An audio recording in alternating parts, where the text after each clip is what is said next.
Halo Sobat Amta, semoga kita semua selalu dalam lindungan Tuhan Yang Maha Esa, diberikan kesehatan, serta dimudahkan dalam segala urusannya. Di video kali ini, kita akan membahas tentang 5 pejuang keturunan Tionghoa yang bertarung untuk kemerdekaan Indonesia. Sebelum melanjutkan videonya, mari sama-sama kita dukung channel ini dengan cara tekan tombol subscribe, like, komen, share, dan jangan lupa tekan tombol loncengnya agar tidak ketinggalan video-video yang menarik, informatif dari Tamta Journey.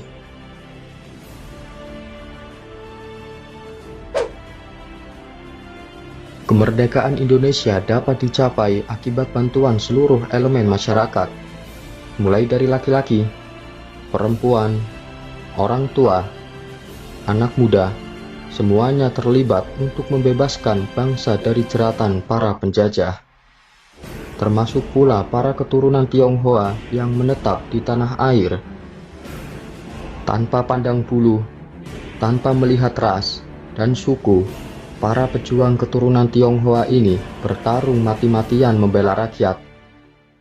Ada yang terjun di arena pertempuran, terlibat dalam ranah politik, hingga bergerak sebagai mata-mata dan tenaga medis. Berikut ini tokoh keturunan Tionghoa yang terlibat dalam mencapai kemerdekaan Republik Indonesia.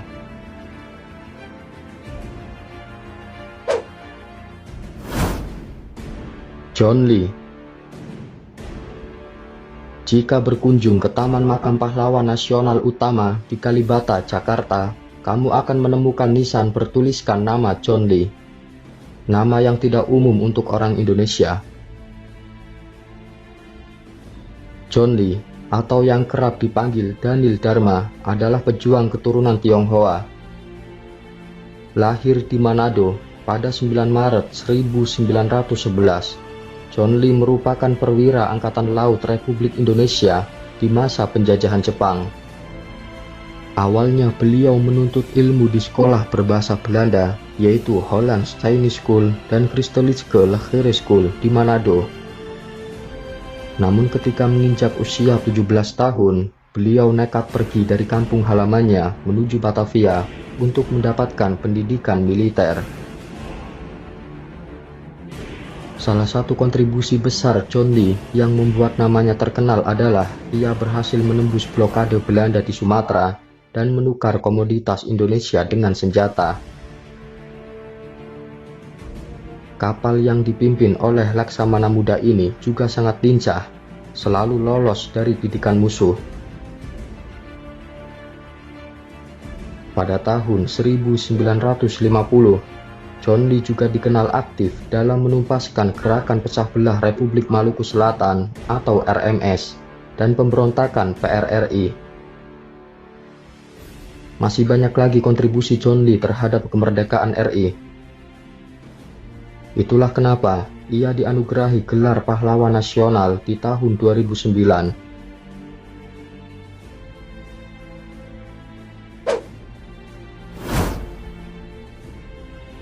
Lee Eng Hock. Lee Eng Hock lahir di Balaraja, Tangerang pada tanggal 7 Februari tahun 1893. Beliau adalah salah satu tokoh Tionghoa yang terlibat aktif dalam memperjuangkan kemerdekaan bangsa Indonesia. Ia mengawali karirnya sebagai jurnalis di surat kabar Tionghoa bernama Sinpo pada tahun 1910-an. Namanya mulai dikenal pada tahun 1926 setelah mempelopori gerakan pemberontakan di Banten terhadap pemerintah kolonial Hindia Belanda. Pada peristiwa itu, massa pribumi bergerak merusak jalan, rel kereta api, instalasi listrik, dan semua properti milik penjajah. Dalam pemberontakan ini, Lee Eng Hock diam-diam mengamati gerak-gerik pasukan Belanda dan mengirimkan informasi-informasi yang ia dapatkan kepada para pejuang. Karena tindakan tersebut, Ia sempat ditahan dan diasingkan ke Bovendigul, Papua selama 5 tahun, yaitu dari tahun 1927 hingga 1932. Selama pengasingan, Lee Eng Hock menolak bekerja sama dengan pemerintah Belanda walaupun telah diberikan iming-iming. Ia lebih memilih hidup serba kekurangan dengan membuka kios tambal sepatu. Jasa-jasa Lee Eng Hock pun diakui oleh pemerintah Indonesia. Pada tahun 1959, 2 tahun sebelum ia meninggal, pejuang tersebut diangkat menjadi perintis kemerdekaan RI. Ia kini dimakamkan di Taman Makam Pahlawan Giri Tunggal, Semarang.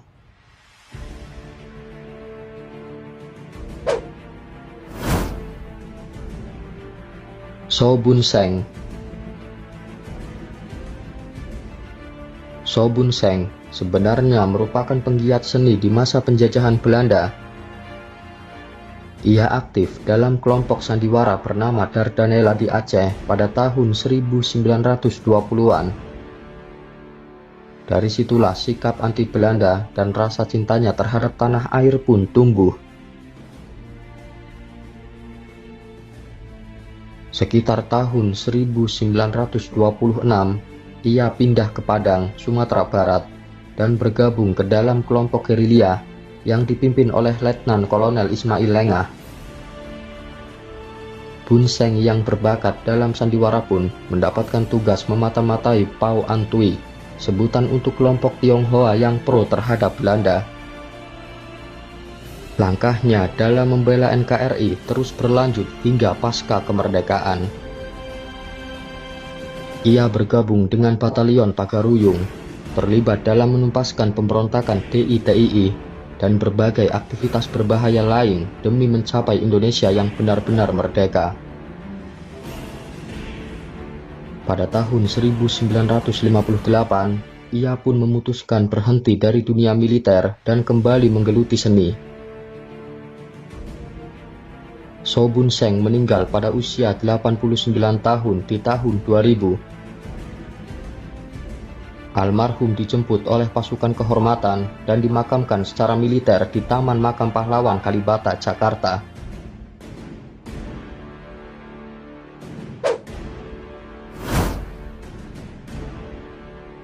Chia Kiok Tuam.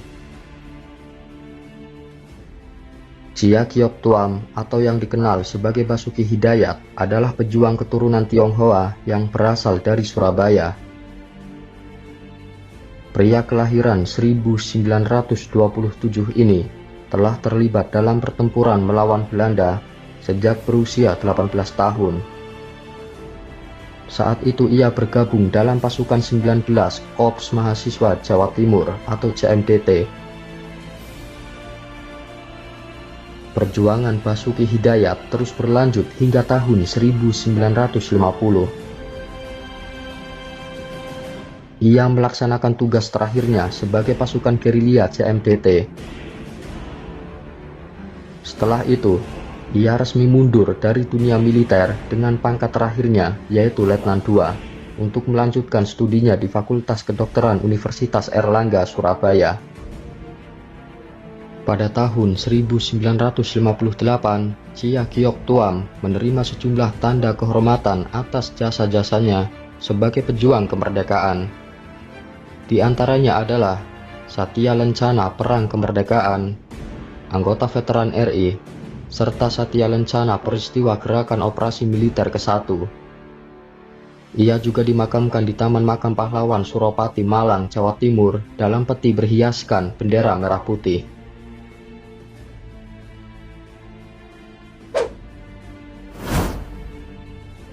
Su Hoki.